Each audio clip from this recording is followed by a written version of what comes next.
Welcome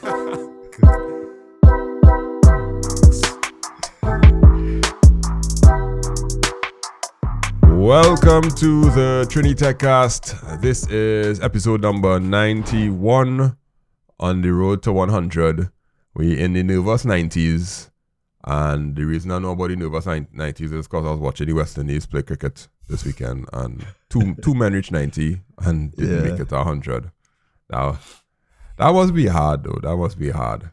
To be like, you reach 97 and you couldn't make the 100. What my father tell me is that it's because they only wanted our six to make the 100. They don't want to get the singles. And I was like, well, if you say so. Slow and steady, yeah. Yeah. I mean, how long we watch cricket? I probably ain't watched cricket since Lara retired. Okay, you bad. You're real bad. Like, but that's okay. You just watch football and things. So watching cricket is actually a painful thing for most people. It was like, especially if you want West Indies to win. Yeah, see Lara and it had Chris Gale and Sawan and Ramirez, Sawan and them, right? Yeah. That is when you start to feel the pain and you're like, I can't take this pain no more. Yeah. Yeah, one like me, I've been following cricket since probably about I did take a break also from like early 2000s to probably like 2011, 2012 when Chris Gale and them fellas started to like come on the scene in a big way. And T20 started to become big. I started back watching it, and now I reached the point where I'm watching test matches. But I didn't really pick up the whole T20 thing. But, back then too, like, as I say, I used to watch football, but then, it started feeling pain with cricket. And on the football side, I was already an Arsenal fan. So I was like, I can't be falling to sports with so much pain. Two sets of pain, I pick one. Arsenal fans is a special breed. Hey, my name is Mr. Charles, Andre Charles. Most people know me as Mr. Charles because I'm a teacher at makeITsimpleTT. And my co-host there is Akeem there. He's Redbit_tech. We didn't introduce ourselves earlier because we just get so caught up in our first 5 minutes of random old talk. You're listening to the Trinitech Cast, and it's about us two Trinitech people who talk about technology as best as we can. Speaking of as best as we can, I need to apologize to any Jamaican out there that listens to us if last week some of the things that may have been said in the discussion about Forex made anyone feel offended with respect to currencies and whatnot. I do humbly apologize. Someone brought it to my attention. And I think it is right for me to say it wasn't my intention. So I'm sorry if it came across as belittling your currency.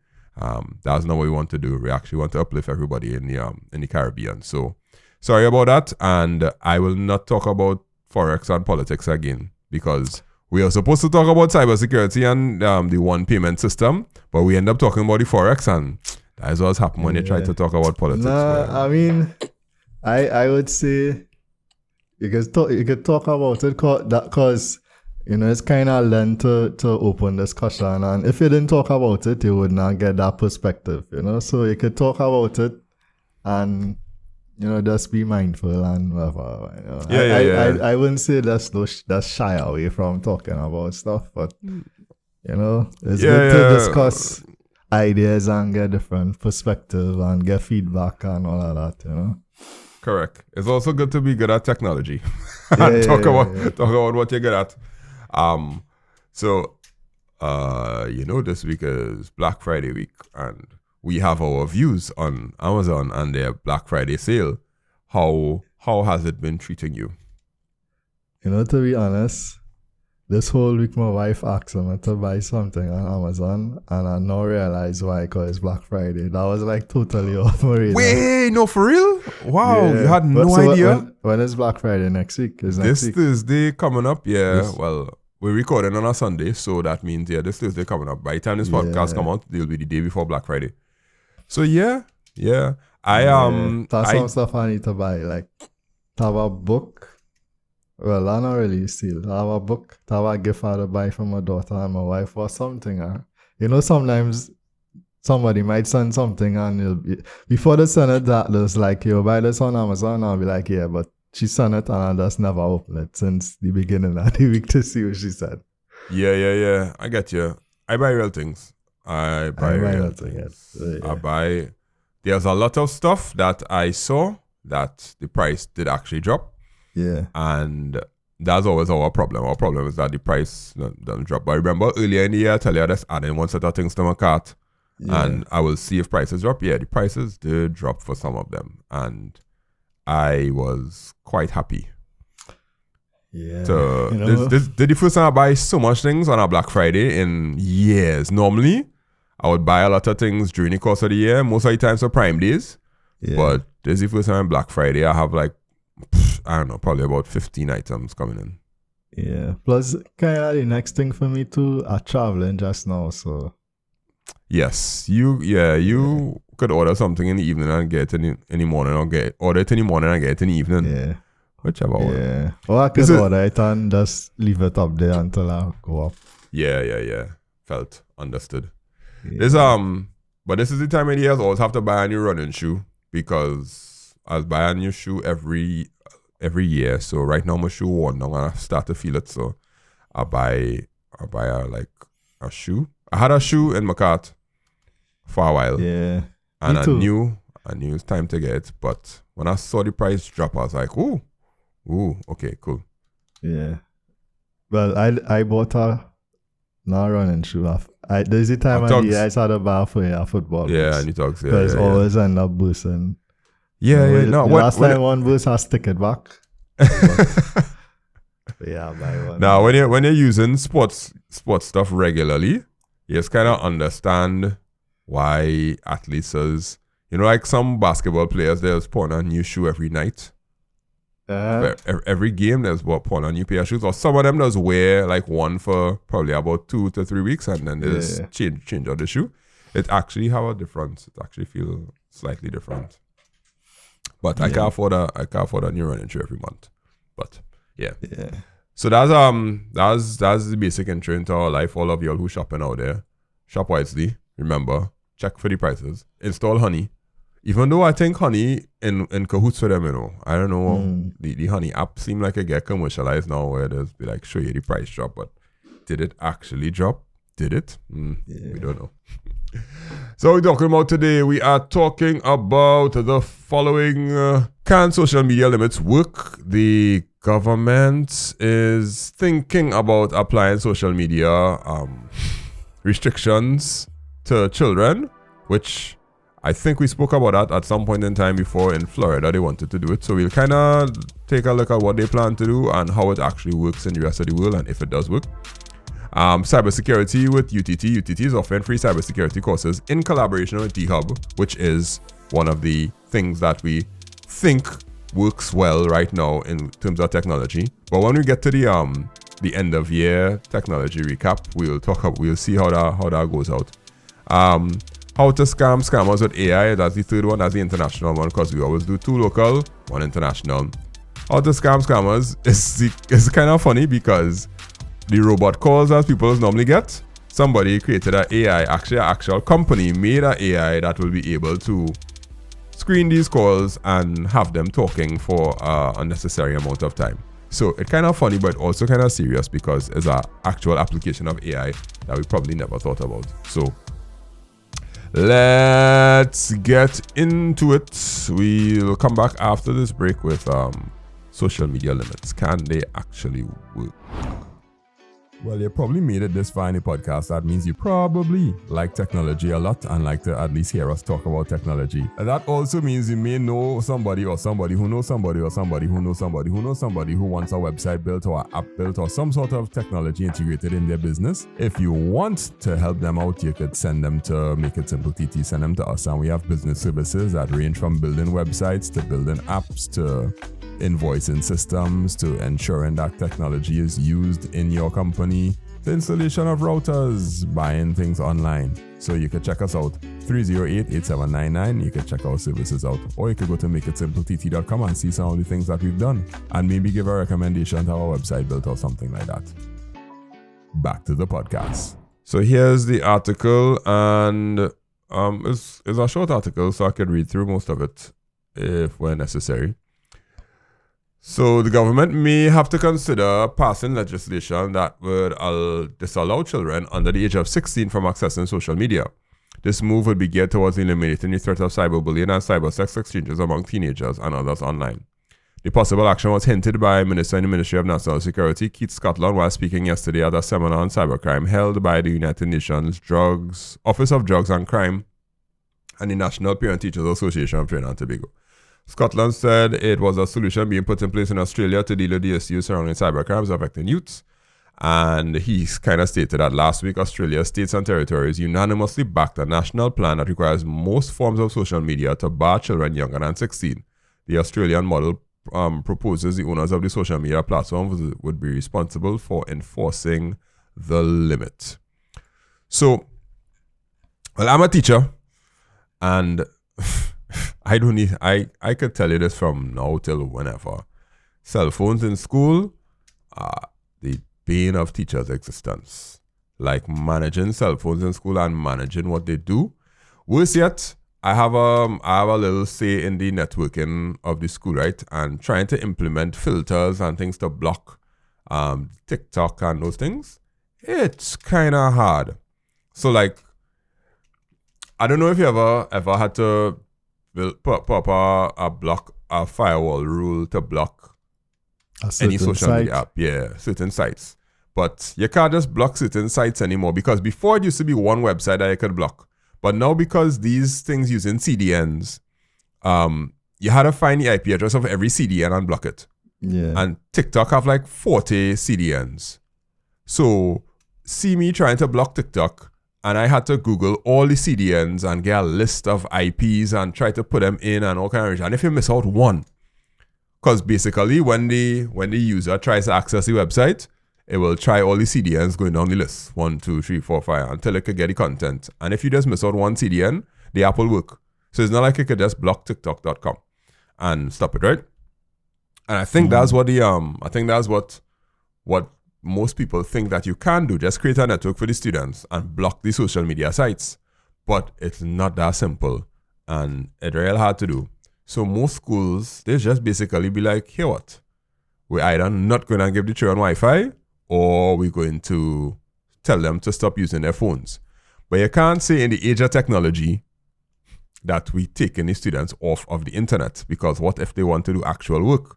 They'll go home and be like, we can't get on the internet and we have work to do. Well, how do they expect us to do it? Of course, they will take the victim role, right? And then if you do put them on the internet, the social media apps right there, and they will just waste time, drag down your bandwidth, do all kind of things. So that's our problem. I think who was this proposer in Trinidad? Keith Scotland. Yeah.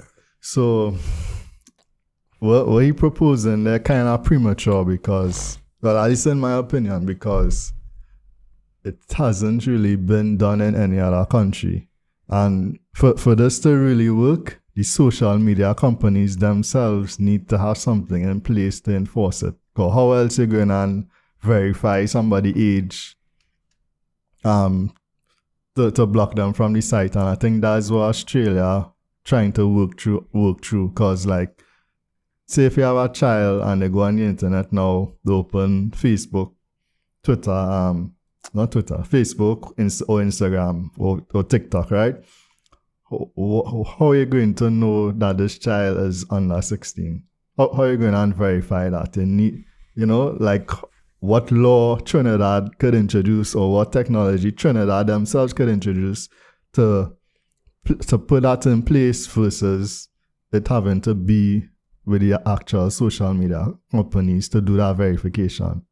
I think that's the same thing that we said when we heard about this trying to be done in Florida. I think the governor in Florida was trying to do this, and they were basically telling Instagram and whatnot that they need to put something in place to do that. Mm-hmm. Now, of course, it have big workarounds where you just have to lie when you create your account, because they have this already for like Roblox and things. You had to be 13 years to play Roblox. But 7-year-olds will just go and create a Gmail address and put their age as 15, and then they go and play Roblox. It have children. It It have children protection. Like I do the Roblox account for my daughter and do the child protection. So I had to create a Roblox account and then add her as a child and all the protections and all that, which is real work. Real work if you want to do it properly. And I don't see much people trying to do that, especially when it comes to social media now, because now parents going to have to monitor. Like the real thing is, parents need to know what the ills of social media is, right? If parents know what the ills of social media is, then they could start to treat it along the lines of like parties. You know, children, like when they say they want to go to their first party, the parents will be like, nah, you're too young for that. Yeah. Right? Then we say when you want to go to your school disco. Yeah. Form 1's not allowed. Form 2's not allowed. Because the school might say, nah, they're too young. Yeah, Form 3, that is when they'll start to let you go or something like that. Yeah. Social media had to start to get to that point in society where it's a part of parenting now, and you actually understand the ills of them going to this thing at such a young age. But putting it on the social media platforms to do it, that ain't gonna happen. I mean, like say Scotland, that Mr. Scotland, say, right, like pass this into law tomorrow in Trinidad. Or how are you going to enforce it? The worst thing about this is that we can't go and tell Instagram do nothing. Yeah. We can't go and tell TikTok do something because our 1.3 million people suffering because of you. Alright, and if you look at it this way, right? Say, right, you have a daughter or whatever, right? Let's say we get them to put something in place to verify the child age and whatever, right? Apart from having to develop this whole new platform, you're going to have to put resources behind it and all kind of things. And again, that is money that going to be coming out of the pockets. But apart from all that, right? You're going to have to verify the child age to make sure that the child is whatever age, right? What about somebody like me, an actual adult? I would have to do the same thing to prove that I over. So everybody now going and have to go through some process, show ID or something to just create an account. So it's not just going, well, at least this kind of how I see it, it wouldn't just really impact the younger children, but other users too would kind of have to verify themselves to make sure me or you is not a child either. So it will be like a across the board thing. Well, what you open up there is just a whole big rabbit hole of no CEO could not even consider this. Like I don't even know if this thing in Australia actually going to work. They back a national plan to reform it, but a national plan doesn't mean that they're going to implement it because it's just a proposal. Because as far as I know, the one in Florida ain't get implemented yet because you can't do it. What I'm really, really concerned about is we reach to the stage where social media is a part of our life. We know that for sure. It have no way that we could turn back what we consider to be social media. We need to reach a point where it's so integrated in society that now the people in the society have to be the ones that are responsible for managing it. So it's like I use the one for partying. It's like food. Processed food is a part of our society. It have no way it going to turn back because the value proposition for processed food is just way better than natural food, and you're just going to make more money doing it, and it's much more convenient. As a parent, you have to decide that you're going to put things in place to manage, minimize, or do whatever you have to do with the amount of processed food that your child eating. And every parent needs to have that sort of mindset. But when parents try to do it, the biggest problem is the cost, the amount of money that it takes to get healthy food. Because, some preschools will tell you have to send fruit for the children and all them kind of thing. And sometimes that's cost real money. Right. How we get to the point where... Right.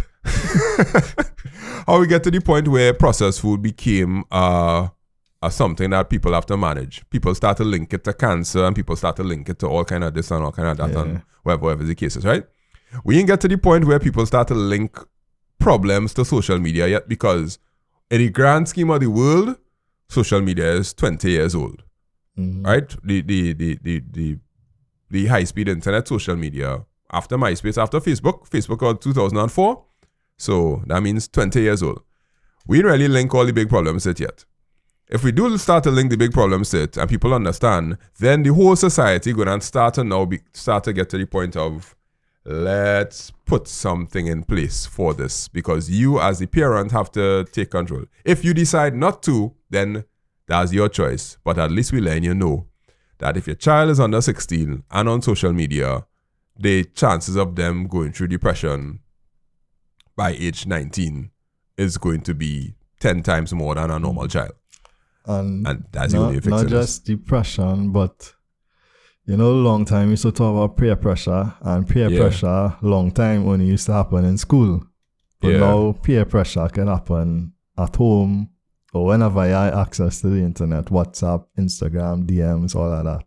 Mm-hmm. So it's more so the connectivity and the access to all types of information, good and bad. Correct. And do you think 16 is a good age? Well, I am more like connected with children, but do you think, from a person who's not connected with teenagers as much these days? Yeah, I'm trying to remember. 16 as well is Form 4, Form 5. 16 is Form 4, 5, yeah. You should transition from Form 4 to 5 at 16 and turn 17 by the time you write exams. They're about somewhere around there. Yeah, it's a decent age. Because then when you start to go parties and things, when you start to go like... I go in party before that, but I like an exception.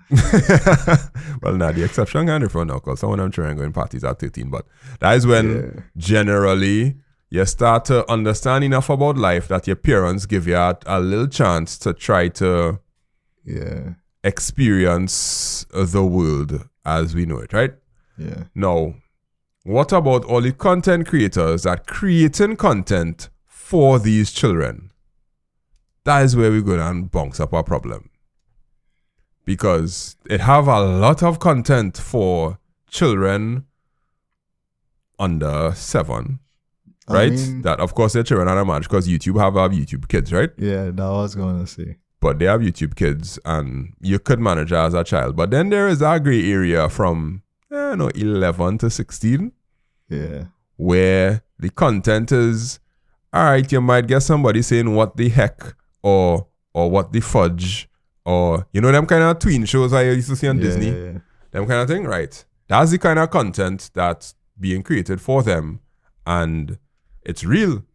If you stop them from getting there at age 16, the parents had to manage that and tell you, okay, now you can't watch this channel. You like when you had the TV and they're like, oh, you can't watch this channel. You can't watch that. Yeah, time to go inside, time to go in your bed. Yeah, you could only watch Disney Channel and them kind of thing. Yeah, it had to be that like that. But I don't know. I used to get cover your eyes or close your ears. Yeah, block your ears. Yeah. Or if it really like. Yeah, I remember the decision. My parents was they wasn't quarreling. Bad Boys 1 came out. Yeah. And Bad Boys 1 had a real cussing.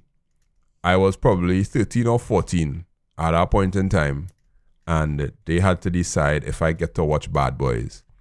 And my father argument was, well, he hear the same thing out the road, so it didn't make a difference if you watch it here. And I was like, good point. Interesting. Yeah. I wonder if I'll get to watch it. I can't remember if I'll get to watch it or not, but those same things just go through my mind, because right now, my children get to watch shows with cursing in it. Yeah.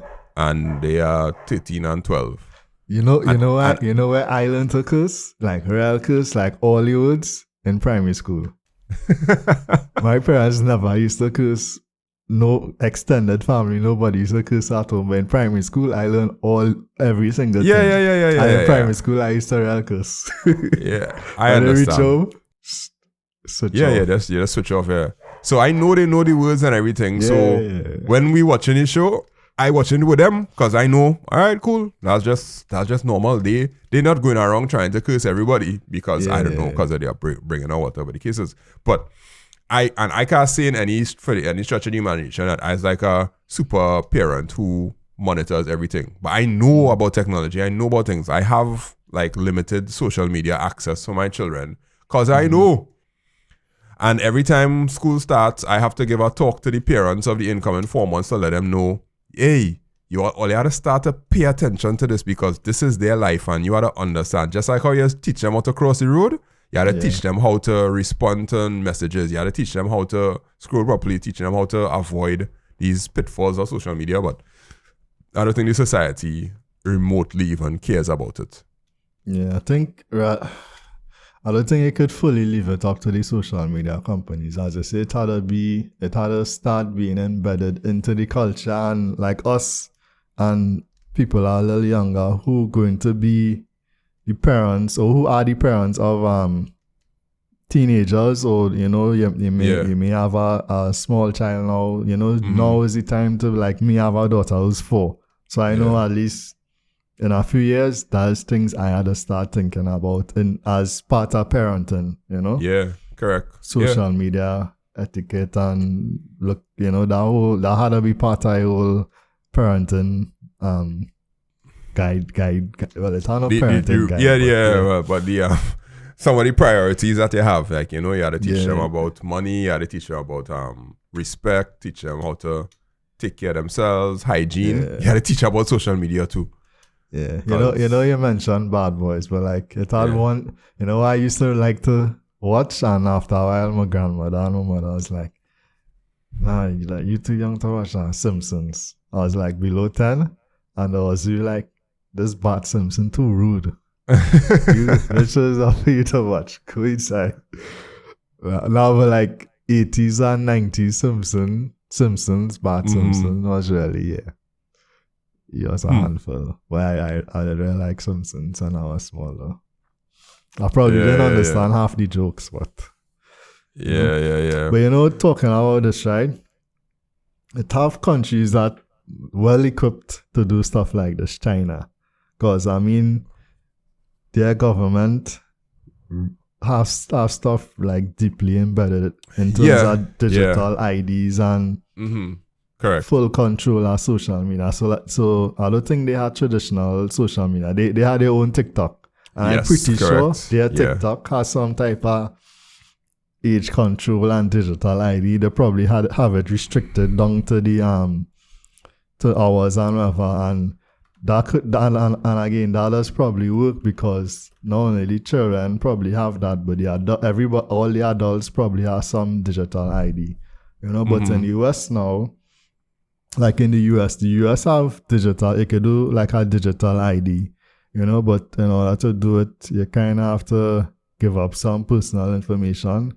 And that's where you would kind of go into some tricky territory in terms of having these social media companies have access to your digital ID or to whatever ID to verify who you say you are, with all the privacy concerns with Facebook.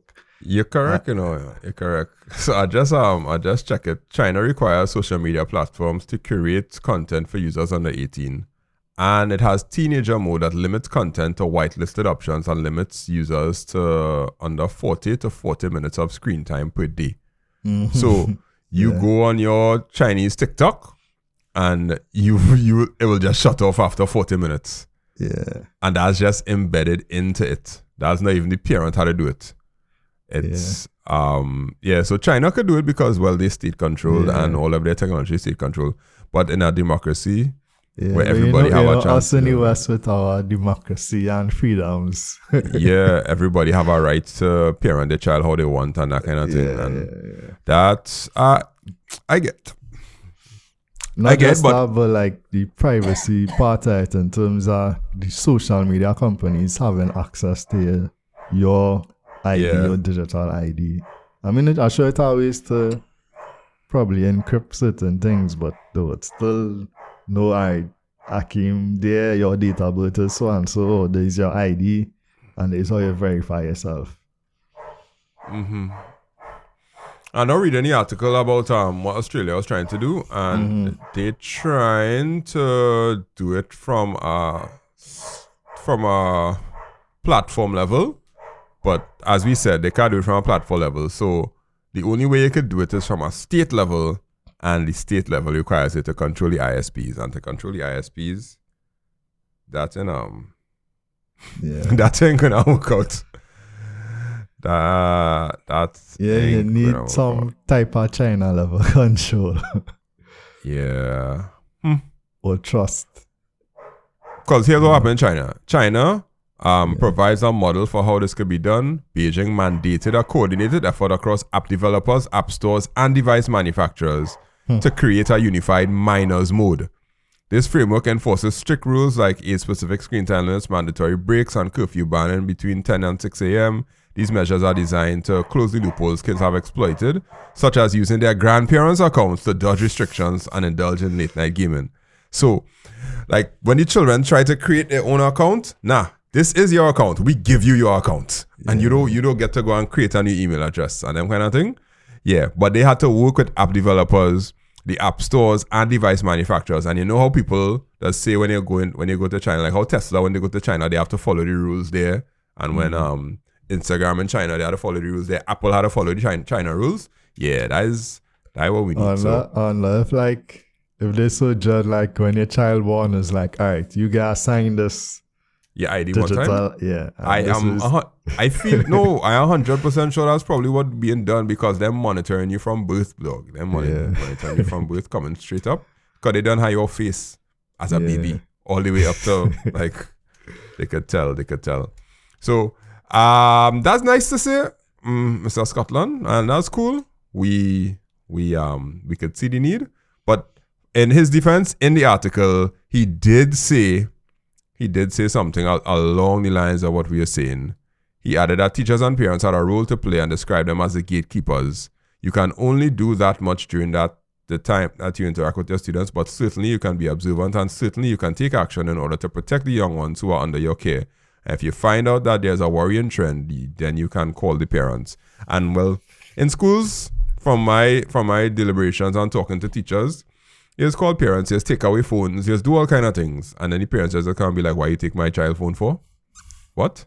But in some parents' defense, just be like, oh, that's what my child was doing on TikTok? Oh, all right, I will deal with this. Sir, I'll deal with this. And you just be like, yes, parent, yes, you do what you have to do. Yeah, that kind of thing. So if that could like expand a little more to general society, then we might have a better chance of managing it because Instagram just want money.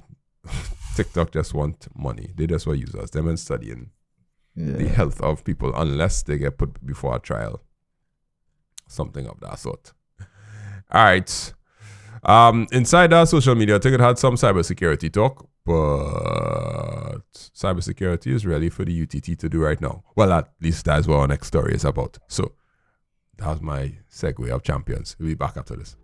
Right now you're listening to Training TechCast, and more than likely you know that I love technology a lot, but more so I love teaching technology. I'm a CSEC IT and CAPE Computer Science and IT teacher, and I have classes that's available. So if you know anyone, any student that's looking for quality CAPE Computer Science or CSEC IT classes, you can check us out at 308-8799 on WhatsApp or makeITsimpleTT.com/register. You can get classes, notes, recordings, IA, SBA help, everything that you could think of that will get you that one in CSEC IT. So you can check us out.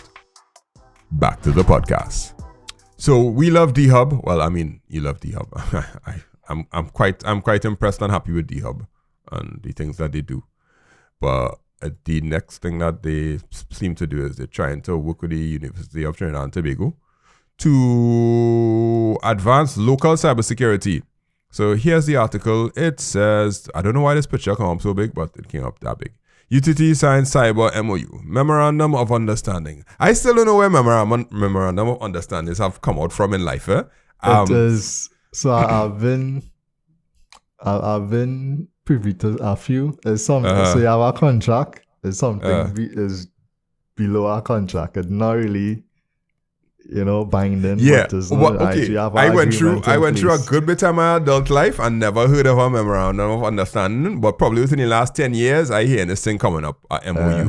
Like, what, when that happened? Like it's not really a contract, but Okay. Somewhere. I mean, I'm So- sure you could just search it and see what it is. Yeah. But it's still, I just giving you my experience. The Ministry of Digital Transformation and the UTT has signed a MOU focused on advancing the local cybersecurity landscape. They said Wayne Naked, the National Chief Digital Officer, this MOU represents a crucial step in enhancing cybersecurity services in Trinidad and Tobago and highlights our commitment to building local talent and expertise to protect our nation's digital infrastructure. If we go further down, it just basically says that in collaboration with D-Hub, it will have key initiatives for collaboration, including cybersecurity courses, and opportunities will be made available at no cost to registered members of the Ministry of Digital Transformation's D-Hub program to enhance their skills in the high-demand field. The course, he acknowledged the recent success of the pilot collaboration of both entities earlier this year when UTT delivered a live instructor-led training course, Introduction to Cybersecurity, to the D-Hub community. An average of 110 participants attended each session, with 91% expressing satisfaction with the program and 95% affirming that they will be willing to recommend it to others. So apparently there was one course already that was like a pilot, and now they're going to try to do more, which is cool, which is good. And if you haven't signed up with D-Hub and you're a young developer, well, sign up with them. Quite have a lot of free things inside there.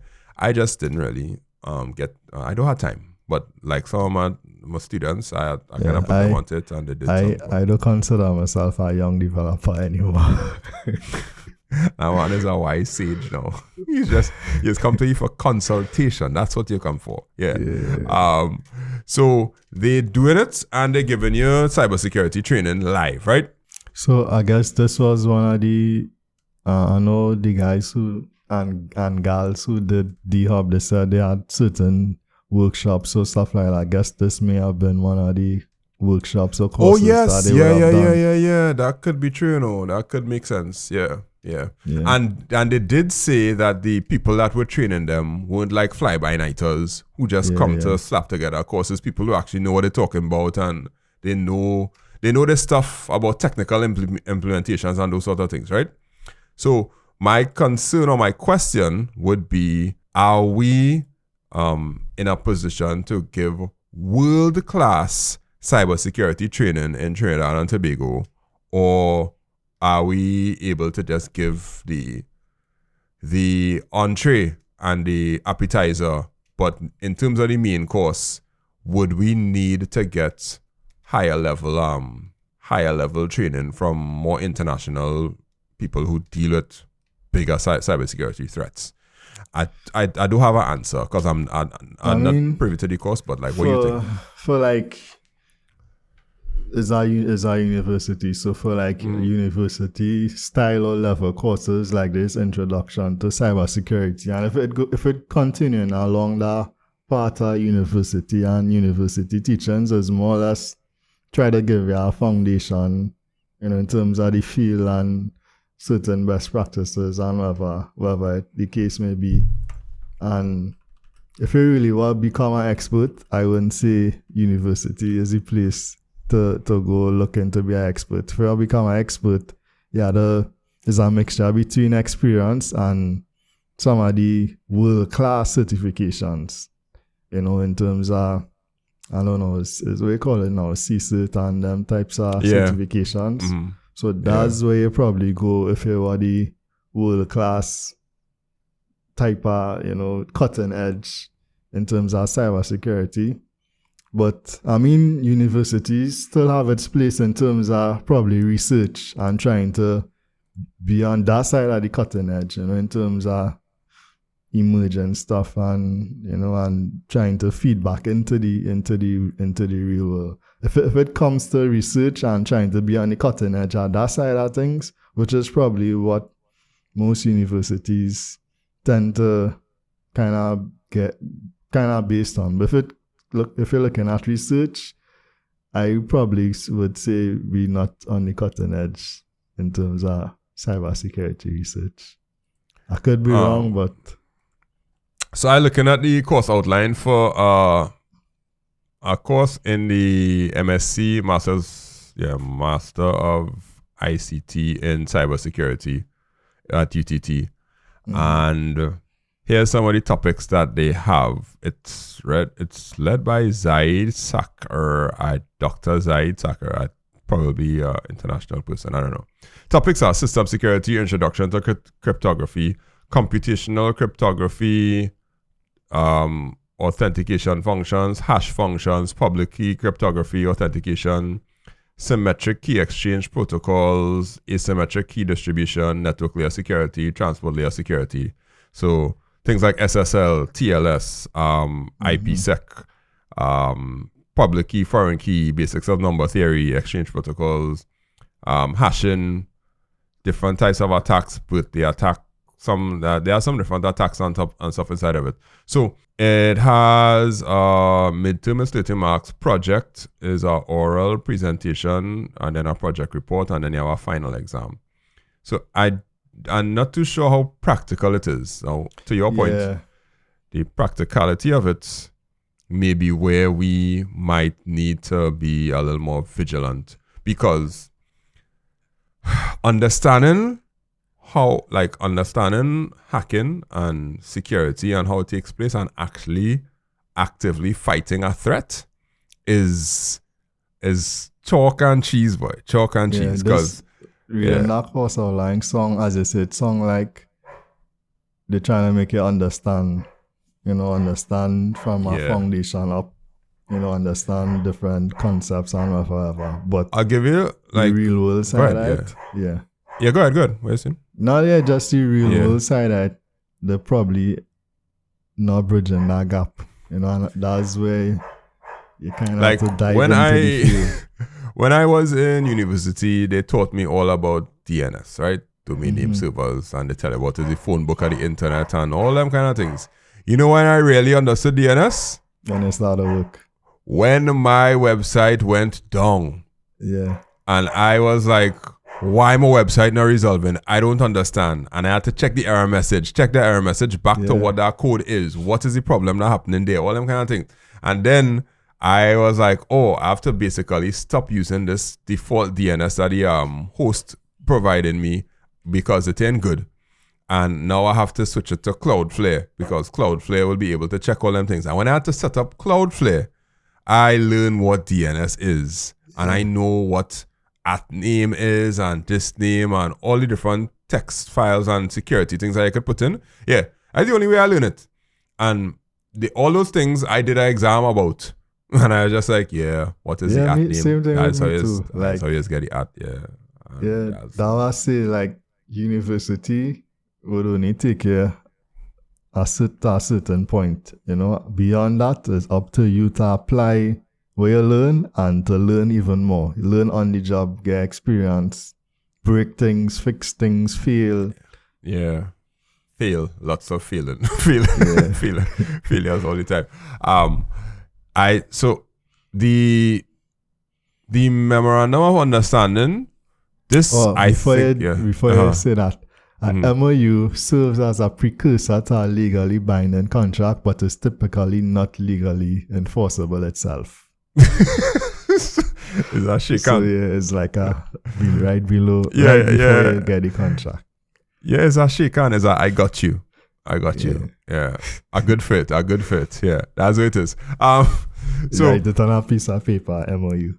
Yeah.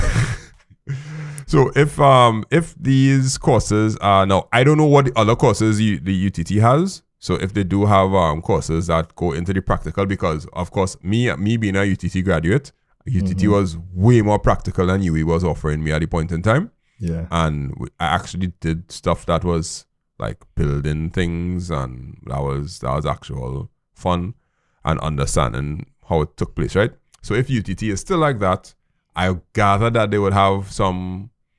Well, the first time I installed Linux was in UTT. Like we had to do a lab on installing Linux and learn about grub and all the commands, sudo. Like the first time I learned what sudo was, super user do. I was like, super user, right here. So to be fair to UE, I learned to install Linux in UE too. Oh, for real? Okay. Yeah. All right. In the IT degree? Yeah. Yeah, them tell me that they didn't get to install the Linux. They just had to run the commands on it. And I was like, I know how to install Linux from a flash drive. and, But the practicality of it, that's where cybersecurity actually comes in. You need to be able to do it practically because the knowledge of it ain't really gonna help. It's not like accounting. If you know accounting, all the theory, all you have to do is apply that theory. The only time you just have to like learn practicality in accounting is when you had to cook the books. Like when you important part. Yeah. when you know how to cook the books, that's experiences teach you that.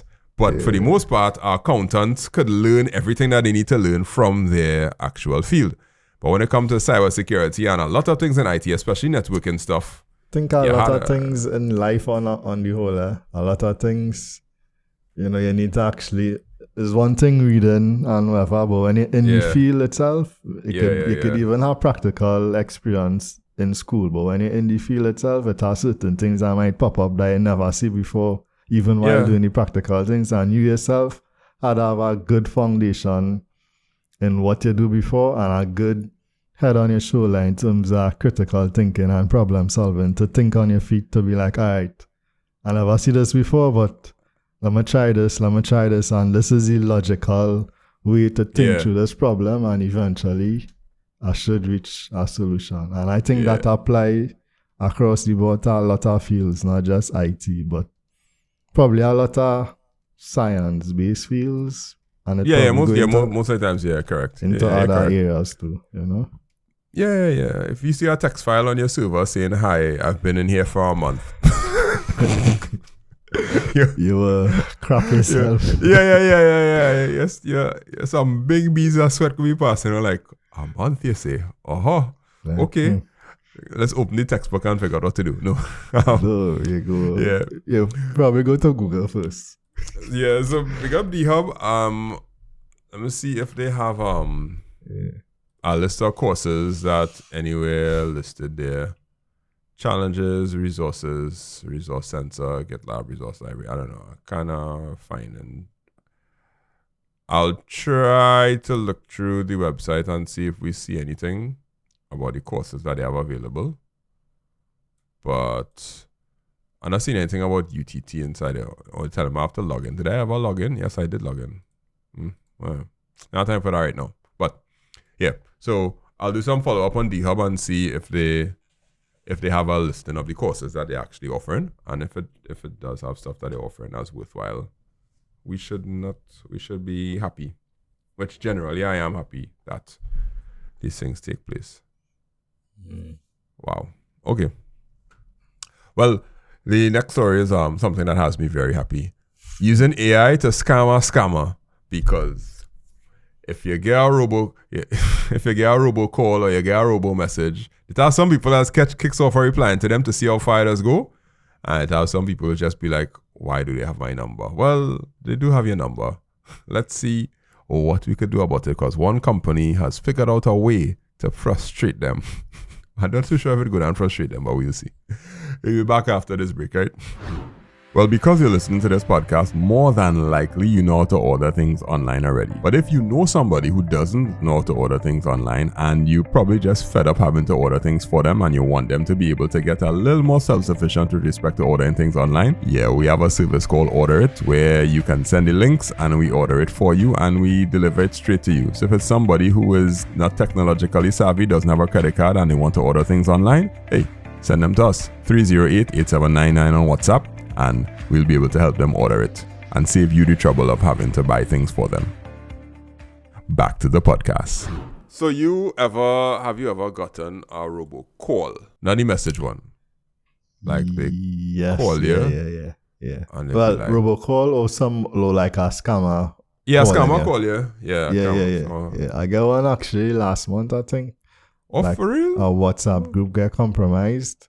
And the person called saying from the WhatsApp group, was a football group, they're from this football group, and they say they more or less need money or whatever the case may be. What accent they had? Nigeria. Well, You don't know if it's Nigeria. It could just be someplace in Africa. How you know it was Nigeria? You can tell the difference between a Nigerian accent. Yeah, you could hear it. I actually spoke to Nigerians and Ghanaians already, and you could, at least I spoke to quite a bit more Nigerians. I probably, when I say spoke, is people who are interact with over a period of time. So I only spoke to probably one Ghanaian, and he sound different from the Nigerian. So probably not a good sample size, but that's based on that. All right. I get you. Okay, so what's your story here? AI granny bores scammers to tears. After a survey found that 71% of Brits want revenge on scammers, mobile operator O2 deploys Daisy, an AI tool that keeps fraudsters on the line to waste their time. So the UK-based operator Virgin Media O2 has created an AI-generated scam beta. Wrong. It's wrong? Oh, my bad. Okay, I'll put it up now. Sorry. So the AI tool called Daisy mimics the voice of an elderly woman and performs one simple task: to talk to fraudsters and waste as much of their time as possible. Here's how Daisy works. O2 added phone numbers linked to its AI tool to the list used by scammers to target vulnerable people. So when a scammer dials a number linked to Daisy, the AI tool can have random conversations about its made-up family and hobbies, or provide feedback, fake bank details to beat scammers at their own game. They have a video fit. So let me just watch a piece of the video just for kicks, right? If you want all your savings are gone, do you want to lose all your money? If you want to resolve the matter. 7 in 10 Brits have been targeted by scammers. And it's not just our grandparents. I was one of them. But this film isn't about getting scammed. This is about getting even. Meet my friend, Daisy. Hello, scammers. I'm your worst nightmare. I'm an AI created by O2 to waste phone scammers' time. So, W's then a dot. 3 times W and then dot. I think your profession is bothering people, right? I'm just trying to have a little chat. It's nearly been an hour. For the love of... Gosh, how time flies. It's showing me a picture of my cat, Fluffy. It's showing you a picture of your cat, Fluffy. Stop calling me dear, you stupid. Got it, dear. Because while they're busy talking to me, they can't be scamming you. And let's face it, dear, I've got all the time in the world.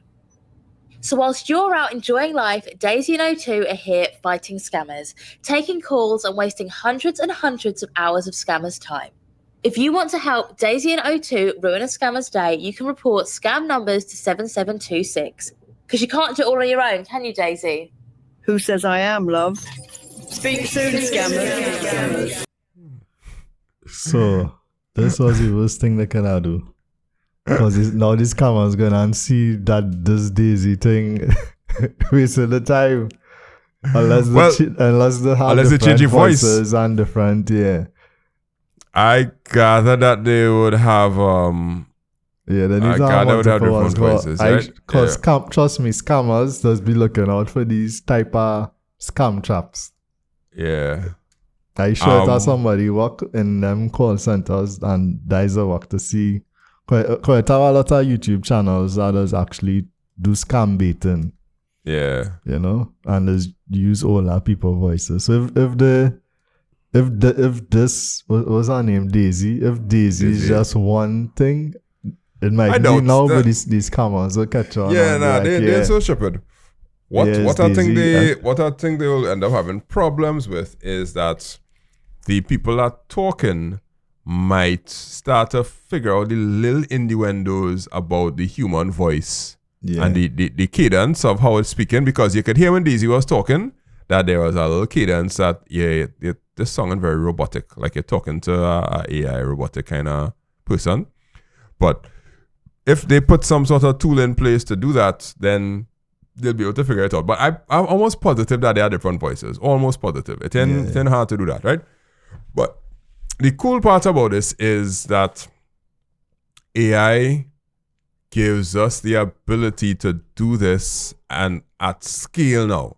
Because before, you would have had to create some sort of expert system kind of thing where it's like you had to get predetermined responses. So it could pick out the speech to text and then it would go through a database of possible responses that it could give. Something so. I mean, before it used to be actual humans, and they would have like a voice changer, change the voice, make it sound like a older lady. Yeah, something so.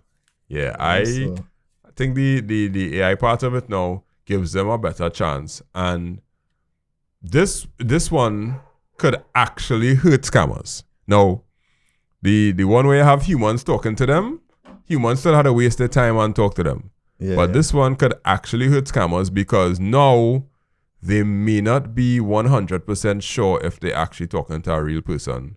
And for a scammer who's an actual human, who's talking to the AI, they're going to get their time wasted. The only thing a scammer could do, the scammers could do now, is to create their AIs to talk to the other AI, and then it'll be a kind of a fighter between which AI is smarter than the other to figure out, oh yeah, you're just leading me on, bye. Or, are you a real person? If you're a real person, I don't think the AI, cause like with these scammers as we doing, they just call it and just wire install like a team viewer type thing. Yes, go to our website, correct. So you can't really get AI to do all of that and then to see what the person doing and get them in shock. So yeah, I don't think AI reached that far enough to be on the other side scamming people. If like AI reached that far enough, we're in trouble. Yeah. I understand what you're saying. I understand. So in the end, it could actually cause damage to the whole scam system. It could do a lot of use of the resources. Yeah. Wasting resources. Yeah, it'll cause them to waste their resources a lot, which could frustrate them and affect their bottom line because these scammer men, they're sitting down and they have quotas to make by the end of the day, and they had to be able to land certain jackpots with certain amount of money and that kind of thing. Because it's crime syndicates basically, and the crime syndicates, their job is to get extra money. Don't underestimate how smart some of these people is. They're probably gonna come up with something to quickly identify if it's AI, like a certain chain of questions or something. And if you're getting similar, I don't know. I just thinking it'll have a way to ask it certain, like it's how a call script. Hi, how you doing today? Blah, blah, blah. Yeah. I sure these cameras will probably come up with something to try and... At least if I were doing it, what I would say about it, how I would do it if I were on the bad side, I would probably go through a lot more current events to kind of guess, because no AI is up to date like 100%, like to the second. They always had to have some sort of time where they had to ingest the data. So if there's something that happened yesterday, it'd be like, so what did you think about what Donald Trump said yesterday on this whatnot? And then the AI would be like, oh yeah, I love Donald Trump or whatnot. No, what do you think about it? And they can't answer. Then you had to be like, is either the person senile, which probably it will make sense to try to get information, or is that AI? Something along those lines would be the way that they would fight it. And from the white hat side, the white hat side will now have to prompt engineer the AI to stay on task and not get sidetracked into... Yeah, it'll have to get more smarter. Like if you ask them about that same Donald Trump question, you could prompt the AI to say, I don't really I'm not into politics too much. So something like that. Yeah, on both sides you had to keep innovating. So it possible. It definitely possible. And I don't know if we're going through enough AI fatigue, but this is one of the first times where I heard something that AI was doing, and I was genuinely like, look, a practical application for something that benefits the world, other than just creating art or doing things or whatnot. To have a company practically apply it to something that is going to tangibly help their customers, I ain't hear about one in a long time. Probably because my AI antennas basically down, and I really don't want to hear about it until it make a changing something now. Like anytime you say with AI, I'd be like, okay, that's nice. Okay, cool, wonderful, appreciate it. But I don't know. I can tell you though, Copilot has revolutionized my Windows usage a little bit. Because I just have Copilot right there and I just ask things one time now. I don't have to go to the browser and open up Gemini or anything like that. So how long I'm on my Windows machine and really use it. You probably have Copilot on it or kind of thing. You can mine Bitcoin. I don't know. Yeah. Bitcoin gone up. But yeah, Copilot, that is where I use AI there. And now in Google search, the AI response for Gemini does come up first. Yeah. So most times when I search for something on Google now, I just go through, like, I think we just do that when he was asking about the China thing. Mm-hmm. Yeah, I read the Gemini response for you. Gemini just gave me the answer one time with the AI overview.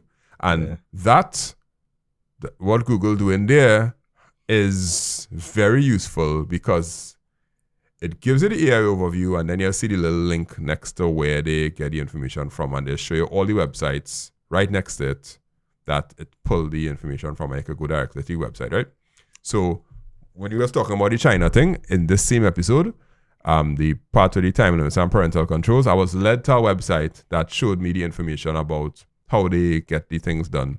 So I didn't have to go through the list of all the websites, which is a good thing, but now is a bad thing because now SEO going to have to become AI friendly. Like you're going to have to put your SEO in such a way that the AI would most likely try to pull your ranking. And that is a big headache for Google to sort out. But I don't know. And I don't know. I don't want to dive in it too much, but using articles that ranking high based on SEO to be the source for your answers that again delivered to Gemini or ChatGPT. And I'm sure that's a good thing, because somebody could rank high and the article is nonsense. Yeah, correct. Correct. So that's a big technical headache that Google had to solve, but I guess that is their job. Their job is to organize the world's data. So because ChatGPT start the 4.0, the paid one, they start doing something similar where they give you the results.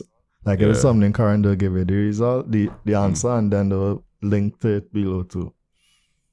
Okay. Yeah, boy. Interesting. Very interesting. Yeah. TSTTL Digital doing that? What do you think? Doing what? Going and create an AI chatbot to talk to deal with spam calls. Nope. Hey, one thing from the video that I wanted to add, they gave you a hotline to report the spam numbers. So if you do get a robocall, then you could at least add it to the blacklist so that it community crowdsource now. So if it crowdsource and they're added to the blacklist, that means you could play a part in making sure that this scammer never scams somebody else. Yes, you can. Yeah. That was cool. Wait. Yeah. I'm watching that thing on 3D print here and then like, this one come out so good. Yeah. 3D printer's still working, but I had to buy more filament because I run out. That was our sidetrack. So off the sidetrack now, where we reach? Oh, we done? Right, we finished. Yeah. That's it for today. All right, so a recap of today's topics, folk, because if you made it this far, you actually care about listening. Thank you very much for listening. Can social media limits work? Maybe not. Our conclusion was that it's kind of up to parents and the society and the people who could control the children to make it a part of our lifestyle, because the companies they ain't gonna cut down the age or manage the age because it's had too much loopholes for it.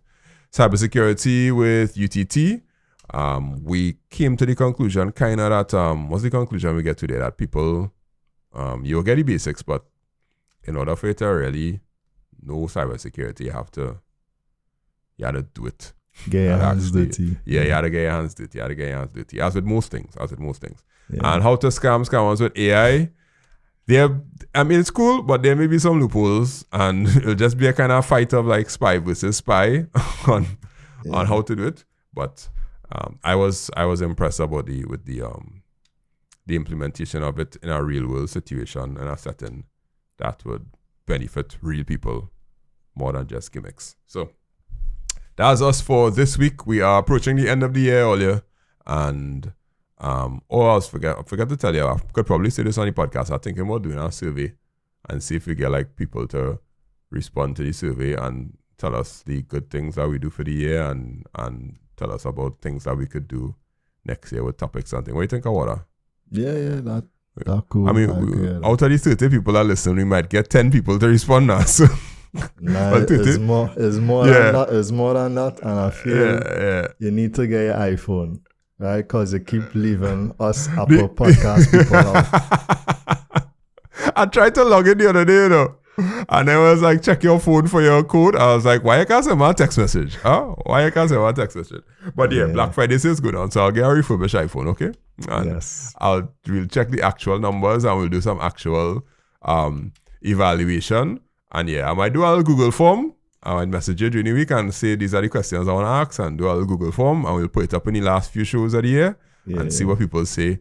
And we could use that to upgrade and get feedback on whatever the case is. Yeah. So that sounds like a plan. That definitely sounds like a plan. All right, that's it there for today, folks. My name is Andre Charles from MakeITsimpleTT, and my co-host is Akim Deer from Redbit Tech, Chinny Tech Cast. Yeah. Something like that. Look out for that kind of stuff. We'll talk about this next year. Y'all might see a few changes, but yeah, you will. They will. Yeah, you will. Yeah. I thought it. We're gone. Have a good week. Later.